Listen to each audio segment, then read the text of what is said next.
실수령 월 10만원대 49세 남성 교제 경험도 없다. 일본 뉴스. GDP 전세계 3위로 선진 경제대국이라고 자부하는 일본이지만 1인당 GDP는 35,390달러로 전세계 31위 수준입니다. 선진 경제대국 일본이라고는 하지만 국민들의 생활은 결코 선진국 수준이 아닙니다. 고령자들 위주로 구성된 일본식 내각제 하의 의원들은 전세계 1위 수준의 높은 임금을 자랑하지만 국민들에게는 낮은 임금을 강요합니다. 일본 국세청 민간급여실태 통계조사의 최신 데이터에 의하면 40대 전반의 평균 연수입은 남성 582만엔, 여성 318만엔이며 40대 후반의 평균 연수입은 남성 629만엔, 여성 324만엔입니다. 남녀별로 200에서 300만엔 정도 차이가 나는 것을 일본 사회에서는 고용 형태와 직무 차이로 말합니다.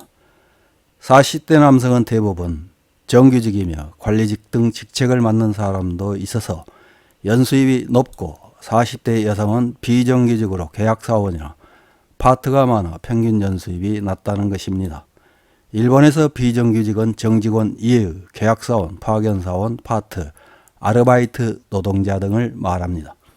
특히 15세에서 34세 사이 젊은 층의 파트, 아르바이트 및 그 희망자를 프리터라고 합니다. 2022년 현재 프리터는 남성이 61만 명, 여성 71만 명으로 총 132만 명입니다. 총무성의 노동력 조사에 따르면 일본의 비정규직은 전 취업자의 36.9%나 됩니다.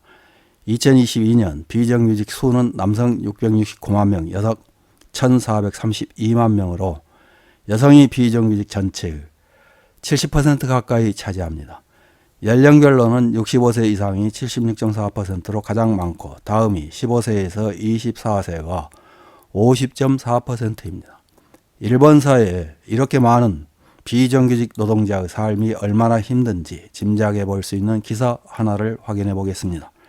10월 17일 슈칸스파라는 매체에 실린 실수령은 월 10만원대 교제 경험도 없다. 49세의 단식 500명 앙케이트에서 보인 레이와 약자 남성의 모습이란 제목의 기사입니다. 빈곤 등으로 공공한데도 남성이니까 라며 손을 내밀지 못하는 남성이 약자 남성으로 불리고 있다. 1996년 노동자 파견법 개정, 신자유주의 경제 확대, 여성의 사회 진출, 외국인 노동자 유입, 버블 붕괴 이후 다양한 요인으로 저소득에 허덕이는 비정규직 노동자가 증가. 그래서 표면화된 것이 약자 남성의 존재다. 일반적으로는 불안정한 고용으로 경제적으로 공공해 사회적인 유대가 희박한 남성을 가리키는 것이다 라고 말하는 것은 남성론에 정통한 비평가 스기타 순슈케시. 약자 남성은 일반적으로 빈곤, 미혼, 장애 중 하나를 겸비한 것으로 알려져 있다. 나는 전형적인 약자 남성이라고 생각합니다. 연수입은 보합제로 280만에서 300만엔을 왔다 갔다 합니다. 운송회사에 근무하는 치바현 고주 오니시 타카시 씨는 한숨을 쉰다. 코로나 이전에는 20년 정도 제조업에 근무했지만 나는 정기적으로 쉬기 때문에 월급은 300만원대로 제자리 걸음. 만족스럽게 일할 수 없는 답답함도 있고 동료와도 어울리지 않았습니다. 오니시 씨가 정기적으로 휴직을 강요당한 것은 오랫동안 공황장애를 앓고 있었기 때문이다. 코로나를 계기로 회사를 자진퇴직한 후 현재 직업을 구했다.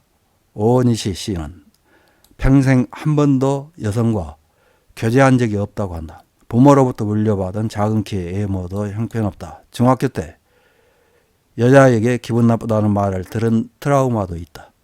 이번에 슈칸스파가 일본인의 평균 연수입인 450만엔 이하에서 자신을 약자 남성이라고 생각하는가를 20대에서 60대 남성 3,800명에게 앙케이트했는데 약 3할이 인정하는 결과로 나왔다.